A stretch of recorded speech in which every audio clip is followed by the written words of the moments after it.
আসসালামু আলাইকুম প্রিয় শিক্ষার্থী, আমি মহসিন সবুজ গ্রিনলাইট আইডিয়াল একাডেমির পক্ষ থেকে তোমাদের স্বাগতম। আজকে আমরা নবম দশম শ্রেণীর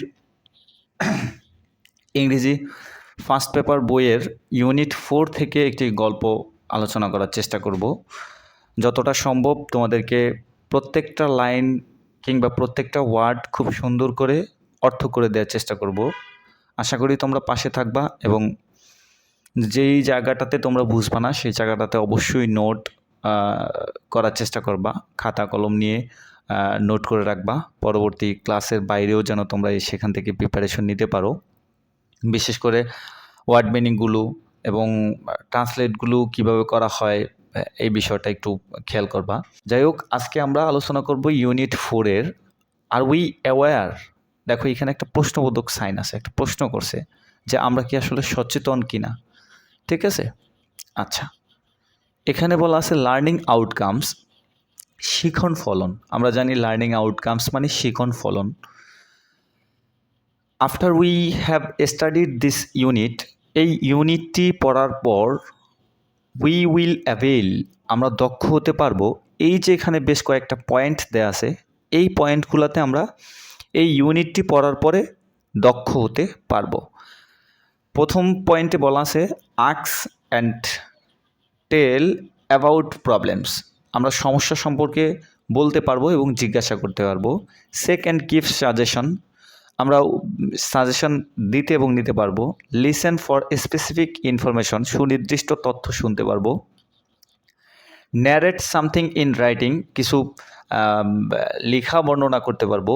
তালিকা পড়তে পারবো, করতে পারবো, একটা তালিকা পড়তে পারবো। And do a project work, একটা প্রকল্প কাজ করতে পারবো। আচ্ছা, লিসেন 1-এ বলা আছে দ্য ফেরি বোট। প্রিয় শিক্ষার্থী, ফেরি বোট বলতে আমরা সাধারণত বুঝে থাকি খেয়া, যেগুলো আর কি খেয়া নৌকা, যেগুলা বোট শব্দ অর্থ নৌকা, ফেরি মানে খেয়া। দ্য ফেরি বোট, এই গল্পটি অত্যন্ত চমৎকার একটি গল্প এবং খুব শিক্ষণীয় একটি গল্প। এখান থেকে আমরা একটা মেসেজ ক্যারি করব, যে মেসেজটা হচ্ছে যে আমাদের বাস্তব জীবনের প্রত্যেকটা জায়গাতে আমরা এগুলো কাজে লাগাতে পারবো। আচ্ছা, এতে বলা আছে লুক অ্যাট দ্য পিকচার, পিকচারটির দিকে তাকাও। এখানে আমরা দেখতে পাচ্ছি যে একটা বোট আছে, বেশ কিছু পুরুষ এবং মহিলা সহ বোটটি একদম ডুবে ডুবে যায় এরকম একটা অবস্থা। আচ্ছা, অ্যান্ড এবং অ্যান্সার দিস কোশ্চেন, এই প্রশ্নগুলোর উত্তর দাও। এখানে আমরা লক্ষ্য করলে দেখব যে 3টা প্রশ্ন দেয়া আছে। দেখো, প্রথম প্রশ্নটার অ্যান্সার আমরা এভাবে করতে পারি, we can see this kind of boat, আমরা এই ধরনের বোটগুলো আসলে দেখতে পাই ইন রুরাল এরিয়াস, গ্রাম্য এলাকায়। রুরাল শব্দ অর্থ গ্রাম্য বা প্রত্যন্ত, রিমোট এরিয়া যেগুলোকে আমরা মনে করি আর কি। রিমোট এরিয়ার মধ্যে বা গ্রাম্য এলাকায় হচ্ছে যে আমরা এই ধরনের বোট দেখতে পাই। আচ্ছা, এখন দেখো দ্বিতীয় প্রশ্নতে বলা আছে why does boatman carry passenger across A river, নৌকার মাঝি কেন যাত্রীদেরকে একটা নদী পারাপারের জন্য পারাপার করবে বা বহন করবে। এই প্রশ্নের উত্তরটা আমরা এভাবে দিতে পারি, the boatman carries the passenger, প্যাসেঞ্জারকে বোটম্যান বা নৌকার মাঝি বহন করবে across the river for his livelihood. হ্যাঁ, লাইভলিহুড, তার জীবিকা নির্বাহের জন্য বোটম্যান মূলত হচ্ছে নৌকার দ্বারা যাত্রীদের বহন করবে। We also see no bridge for passengers to across that river. আচ্ছা, এখানে বলা হয়েছে we also see no bridge, আমরা কোনো ব্রিজ দেখতে পাই না বা সেতু দেখতে পাই না, ফর প্যাসেঞ্জার, যাত্রীদের জন্য, টু ক্রস দ্যাট রিভার, এই নদীটি পারাপারের জন্য। তার মানে এখানে বলা হয়েছে যে বোটম্যান বা নৌকার মাঝি কেন এই নদীটি যাত্রীদেরকে পারাপার করবে। সেক্ষেত্রে আমরা 2টা কারণ আইডেন্টিফাই করতে পারি। একটা হচ্ছে যে তার জীবিকা নির্বাহের জন্য, আরেকটা হচ্ছে যে এই নদীতে কোনো ব্রিজ না থাকার কারণে। আচ্ছা, 3 নম্বর প্রশ্নে বলা আছে why do people use country boat, মূলত আমরা কেন বা লোকজন কেন দেশীয় নৌকাটা ব্যবহার করবে। এই অ্যান্সারটা আমরা এভাবে করতে পারি, কান্ট্রি বোট আর মোস্টলি অ্যাভেলেবেল, দেশীয় নৌকাটা সাধারণত সচরাচর ইন রুরাল এরিয়াস, গ্রামের মধ্যে সাধারণত এই দেশীয় নৌকাটা সচরাচর। অ্যান্ড এবং this are less expensive to use, এটা ব্যবহারের জন্য খুবই স্বল্প মূল্যে আমরা পাচ্ছি, যার কারণে আমরা মূলত এটা ব্যবহার করছি।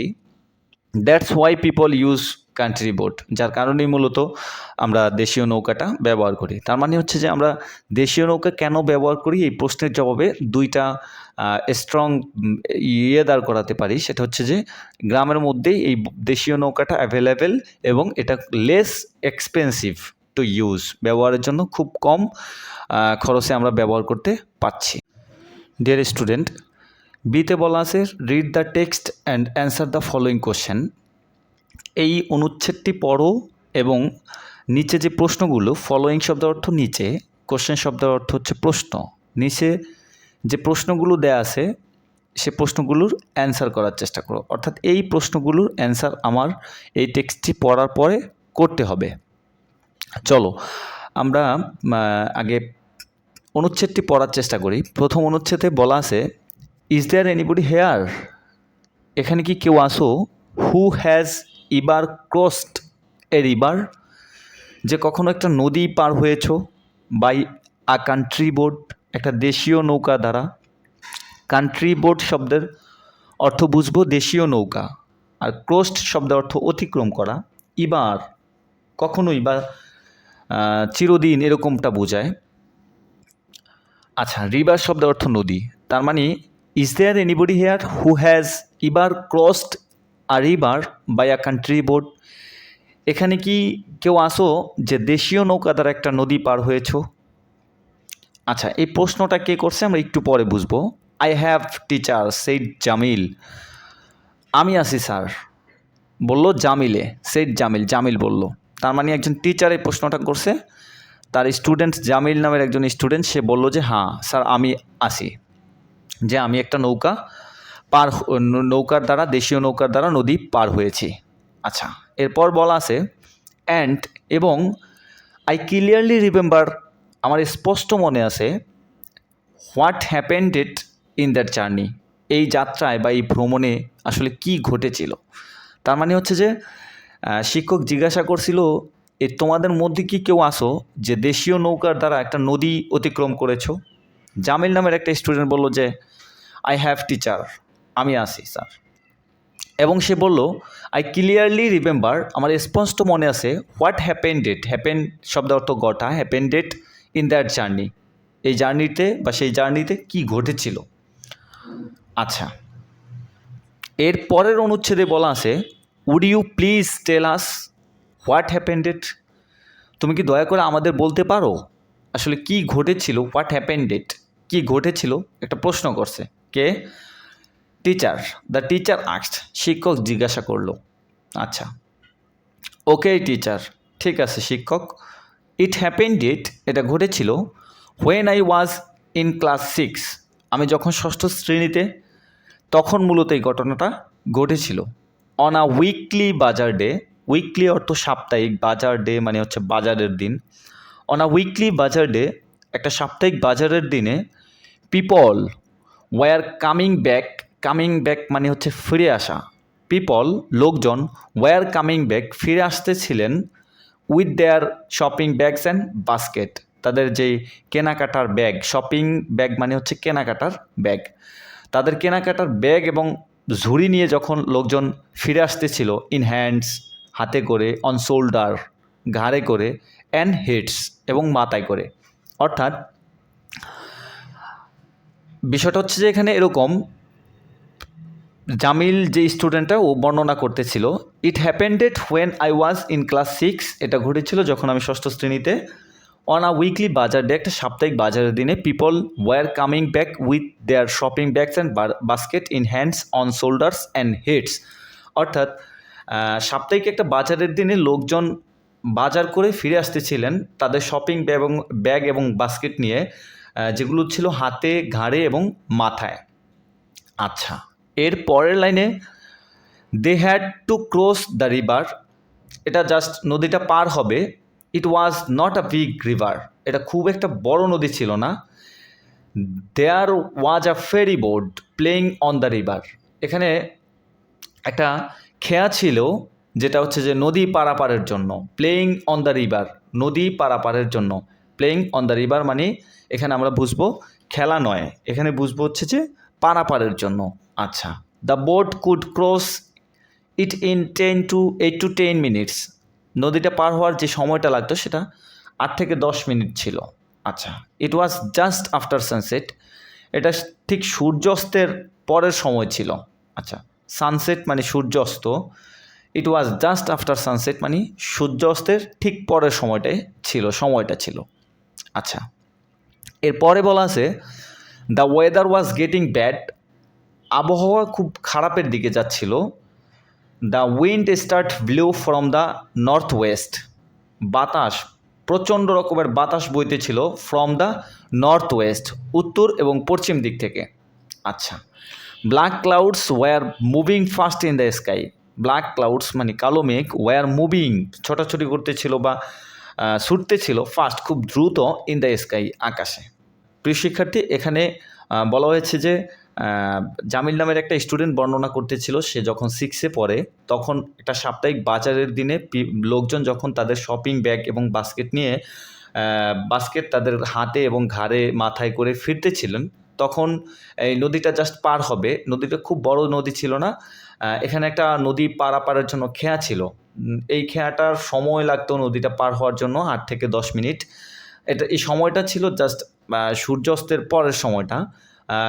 আবহাওয়া খুবই খারাপের দিকে যাচ্ছিল, উত্তর এবং পশ্চিম দিক থেকে খুব বাতাস বইতেছিল, দমকা হাওয়া বইতেছিল। এই প্যারা থেকে আমরা এইটুকু জানলাম। এরপরে দেখো এখানে বলা আছে everybody was trying to get into the boat, প্রত্যেকেই বোটে ওঠার চেষ্টা করতেছে। Everybody were trying to get into the boat, প্রত্যেকেই বোটে উঠবার জন্য চেষ্টা করতেছিল। নো মোর প্লিজ ওয়েট, আর নয় দয়া করে অপেক্ষা করুন। শাউটেড দ্য বোটম্যান চিৎকার করতেছিল, শাউট শব্দের অর্থ চিৎকার করা, চিল্লাচিল্লি করা। আচ্ছা, তার মানে যে মাঝি ছিল উনি চিৎকার করে বারবার বলতেছিল যে আর নয় আপনারা অপেক্ষা করুন। But nobody listen to him, কিন্তু কেউই তাকে শুনলো না, শোনেনি। আচ্ছা, হোয়াট হ্যাপেন্ডেড দেন, তারপর কি ঘটেছিল? জামিলের প্রশ্ন করছে। আক্সড রুমি নামের একটা সম্ভবত তার সহপাঠী, ও প্রশ্ন করছে যে হোয়াট হ্যাপেন্ডেড দেন, তারপরে কি ঘটেছিল, জামিলকে প্রশ্ন করছে। আচ্ছা, এর পরের লাইনটা আমরা দেখব, with too many people on the boat, এই বোটে প্রচুর লোক উঠেছিল। On the boat, on too many people on boat, প্রচুর লোক ওইখানে উঠেছিল, বোটে উঠেছিল। The boat sank in the middle of the river, যখন এই বোট নদীর মাঝখানে, তখন বোটটা কী করলো? ডুবে গেল। স্যাঙ্ক শব্দ অর্থ ডুবে যাওয়া। রিপ্লেড জামিল পুত্তি উত্তরে বলল। Oh no, what happened then, asked the teacher. এইবার যে প্রশ্ন এটা ছিল টিচার বলল যে তারপরে কি ঘটেছিল। ওফ নো, তারপরে কি ঘটেছিল? Thank god no, there were no casualties, সেখানে তেমন হতাহতের ঘটনা ঘটে নাই। অল প্যাসেঞ্জার্স, প্রত্যেক যাত্রী, swim to the other side, অন্য সাইড দিয়ে সাঁতার কেটে উঠেছিল। বাট সাম অফ দেম, তাদের মধ্যে কারো লস দ্য স্টাফ, কিছু জিনিসপত্র বা বিষয়বস্তু হারিয়েছে। They were crying sauce as well, salt and milk, যেগুলোর মধ্যে ছিল যেমন মনে করো তেল, লবণ এবং দুধ, এই লিকুইড জাতীয় যে বিষয়গুলো ছিল, এই বিষয়বস্তুগুলো ছিল বা জিনিসপত্রগুলো ছিল, এগুলো কি করেছে? তারা লস করেছে, হারিয়ে ফেলেছে, সেড জামিল বলল। আচ্ছা, লাস্ট প্যারাতে আমরা দেখব, were you on the board, asked the teacher আবার জামিলকে প্রশ্ন করলো, were you on the board, তুমি কি ওই বোটে ছিলা? নো টিচার, এই কথাটা জামিল বলল যে না, আমি ছিলাম না। Seeing the boat over crowded, আমি যখন দেখতেছিলাম, দ্য বোট ওভার ক্রাউডেড, বোটে জনাকীর্ণ বা অতিরিক্ত লোকজন, overloaded. I waited for the next trip, আমি পরবর্তী ট্রিপের জন্য অপেক্ষা করতেছিলাম। রিপ্লাইড জামিল, জামিল বলল আচ্ছা। You did the right things Jamil, শিক্ষক তখন জামিলের উদ্দেশ্যে করে বলল যে তুমিই সঠিক ছিলে জামিল। প্রিয় শিক্ষার্থী, আজকে আমরা এই পর্যন্তই আলোচনা করব। এখানে গল্পটি ট্রান্সলেট করার চেষ্টা করেছি। এর পরের ক্লাসে আমরা হচ্ছে যে এই প্রশ্নগুলোর টিক দ্য বেস্ট অ্যান্সার সহ এখানে যেই কয়েকটা প্রশ্ন দেখা যাচ্ছে ওইগুলো আমরা ধারাবাহিকভাবে দ্বিতীয় পর্বতে তোমাদেরকে সমাধান করিয়ে দেওয়ার চেষ্টা করব। ততক্ষণ পর্যন্ত তোমরা পাশে থাকবা এবং অবশ্যই আমার ইউটিউব চ্যানেলটাকে সাবস্ক্রাইব করবা, আর পরবর্তী ক্লাস পাওয়ার জন্য বেল আইকন অন করে রাখবা যাতে